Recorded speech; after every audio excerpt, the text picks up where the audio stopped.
اعوذ باللہ من الشیطان الرجیم بسم اللہ الرحمن الرحیم۔ قرآن مجید میں کل 114 صورتیں ہیں اور 114 صورتوں کے اندر سب سے سخت ترین عذاب یا جہنم کی سب سے سخت ترین ڈسکرپشن اگر کسی صورت میں دی گئی ہے تو وہ 104 نمبر صورت سورۃ الہمزہ ہے۔ جہنم کا عذاب سنتے ہی عام طور پہ ذہن میں یہ آ جاتا ہے کہ ہو سکتا ہے شرک کے اوپر ہو، بدکاری کے اوپر ہو، چوری کے اوپر ہو، سود کے اوپر ہو، لیکن حال یہ کہ اس صورت میں ایسی کسی چیز کا ذکر نہیں بلکہ ان دو باتوں کا ذکر ہے جو عام طور پر آج کل ہمارے معاشرے میں سوئی ڈش کی طرح کی جاتی ہیں، اور وہ ہے ویل لکل ہمزۃ لمزہ، تباہی بربادی ہلاکت ہے ہر ہمز اور لمز کرنے والے کے لیے۔ ہمز اور لمز کے مفسرین کرام نے مختلف معنی لکھے ہیں۔ وہ لکھتے ہیں ہمز کے 4 معنی ہیں۔ نمبر 1 یہ کسی انسان کے پیٹھ پیچھے اس کے عیب گنوانا، اس کی برائیاں گنوانا، وہ فلانا وہ کیا نالائق ہے، وہ کیا نکما ہے، وہ کیا سفارشی ہے، اس کو تو بات کرنے اور کپڑے پہننے کا ڈھنگ سنگ ہی نہیں آتا۔ دوسرا معنی لکھا ہے ہمز کا کہ لوگوں کا پردہ نہ رکھنا، لوگوں کا پردہ چاک کرنا، اگر کسی کا کوئی سیکرٹ کوئی راز آپ کو معلوم ہو جائے فوراً پبلکلی سب کو بتا دینا، او فلانے کی بات پتہ لگی ہے، اس کی منگنی ٹوٹ گئی ہے، اس کا تو چکر چل رہا ہے فلانے کے ساتھ، وہ تو ایگزام میں فیل ہو گیا ہے۔ اور نمبر 3 یہ کہ دوسروں کی عزت اور اس کی ساخت کو نقصان پہنچانا،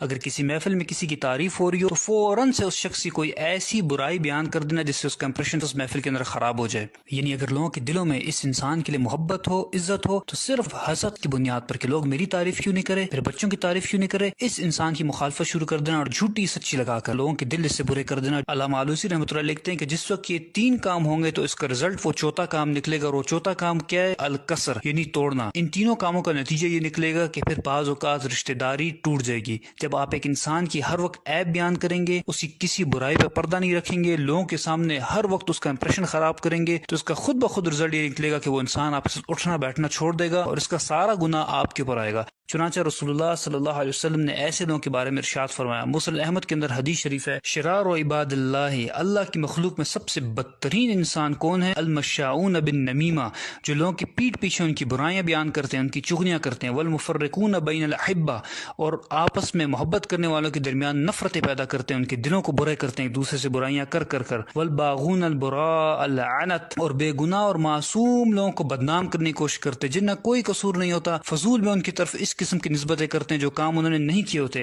اور ایک روایت میں تو یہاں تک آیا کہ یحشرہم اللہ فی وجوہ الکلاب، اللہ تعالیٰ ان کے چہروں کو کتے کی طرح بنا دے گا قیامت کے دن۔ اور دوسرا لفظ اس آیت میں ذکر ہوا ہے وہ ہے لمز۔ مفسرین کرام لکھتے ہیں کہ ہمز کا معنی تو 4 کام کسی کے پیٹھ پیچھے کرنا، لیکن لمز کا معنی یہ ہے کہ کسی انسان کے روبرو اس کے سامنے 3 کام کرنا۔ نمبر 1 یہ کہ بات بات پر اس کو تانے دینا، تمہیں تو کچھ آتا ہی نہیں ہے، تم سے تو کوئی خیر کی توقع ہے ہی نہیں، کبھی کوئی کام تم نے ڈھنگ کا کیا ہے۔ نمبر 2 یہ کہ اس کو لوگوں کے سامنے ذلیل کرنا، اور نمبر 3 یہ کہ اس کا محفل میں مذاق اڑانا، منہ سے یا اشاروں سے اس پہ ٹانٹ کرنا، اس کی شکل صورت کا مذاق اڑانا، اس کے کپڑوں کا لباس کا مذاق اڑانا۔ رسول اللہ صلی اللہ علیہ وسلم نے اس قسم کے لوگوں کے بارے میں ارشاد فرمایا کہ مررت بقوم، معراج کے موقع پر مجھے قوم دکھائی گئی، اسفار من نحاس، ان کے ناخن نوکیلے تانبے کے بنے ہوئے تھے، یخمشون وجوہہم وصدورہم، اور وہ اپنے ناخنوں سے اپنا منہ بھی کھرید رہے تھے اور اپنے سینے کو بھی نوچ رہے تھے۔ میں نے پوچھا کہ یہ کون لوگ ہیں جو اتنی تکلیف میں ہیں؟ مجھے بتایا گیا کہ یہ آپ کی قوم کے وہ لوگ ہیں جو لوگوں کے پیٹھ پیچھے ان کے عیب بیان کرتے تھے، اور یقعون فی اعراضہم، اور یہ لوگوں کی عزت اور آبرو سے کھیلا کرتے تھے۔ اور جب ہماری فرینڈز اینڈ فیملی گیدرنگز ہوتی ہیں، اور واٹس ایپ، فیس بک، سوشل میڈیا پر جو فرینڈز اینڈ فیملی گروپس بنے ہوتے ہیں، وہاں پر دوسرے کا مذاق اڑایا جاتا ہے، ایک دوسرے کو ذلیل کیا جاتا ہے، اور ہم کیا کہتے ہیں؟ ہم تو شغل لگا رہے ہیں،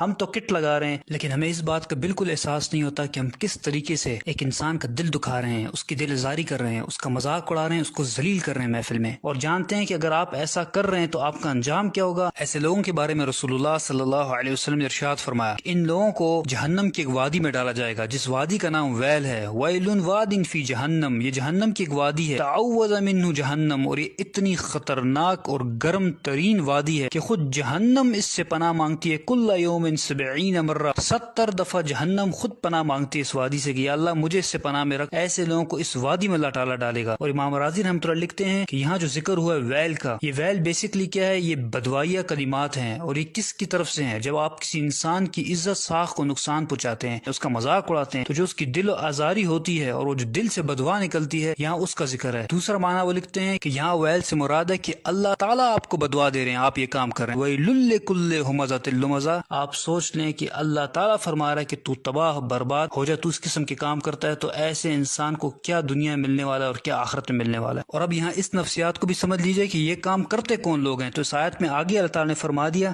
الذی جمع مالا وعددہ یحسب ان مالہ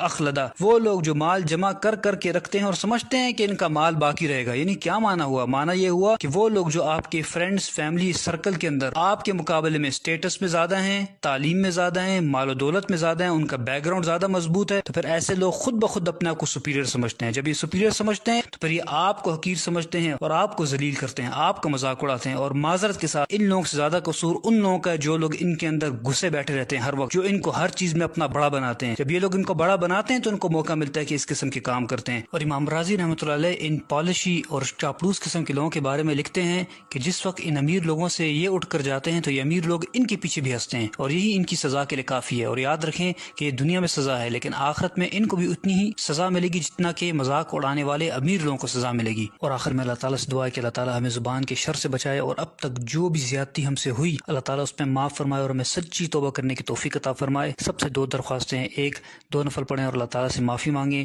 دوسرا ان حدیث کو زیادہ سے زیادہ آگے پہنچائیں تاکہ آپ کا بھی صدقہ جاریہ بنے، ہمارا بھی. جزاک اللہ خیر.